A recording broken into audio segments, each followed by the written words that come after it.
Good morning बच्चों। नंदिनी कक्षा 5 और हम पढ़ रहे थे पाठ 1 प्रार्थना, जिसमें मैं आपको कविता समझा चुकी हूँ, शब्दार्थ, कठिन शब्द उच्चारण करवा दिया और इन प्रश्नों के उत्तर भी। इसके बाद में मैंने आपको गृह कार्य में दिया था लिखित वाला पोर्शन पूरा। तो बंसी से ही कर दे मेरे सरल प्राण और सरस वचन, जैसे जैसे मुझको छेड़े जो अकर्ण अहि को भी सहसा कर दे मंत्र मुग्ध नतफन। इसके बाद में सही उत्तर पर सही का चिन्ह लगाइए। प्रश्न है, बना मधुर मेरा भाषण कवि का आश्रय है, मेरी बोली में मिठास भर जाए। फिर है, कवि अपना जीवन बांसुरी के समान बनाना चाहता है, क्यों बनाना चाहता है? बांसुरी की ध्वनि सबको अच्छी लगती है, इसलिए बनाना चाहता है। विलोम शब्द मधुर, कटु, कर्कश, जीवन, मरण, मृदु, कटु, सरल, कठिन, अधिक, कम, अकर्ण, कर्णमय यानी अकर्ण बिना कान का और कर्णमय कान वाला। पर्यायवाची लिखिए।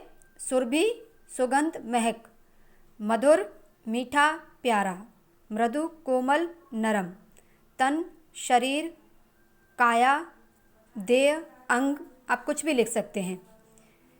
निम्नलिखित शब्दों से वाक्य बनाइए। जीवन, हमें अच्छे कार्य करके जीवन को सुखमय बनाना चाहिए। मधुर, हमें सदैव मधुर वाणी का प्रयोग करना चाहिए। मंत्रमुग्ध, बंसी की धुन सुनकर सब मंत्रमुग्ध हो जाते हैं। भाषण, इस धार्मिक भाषण ने सभी को प्रभावित किया।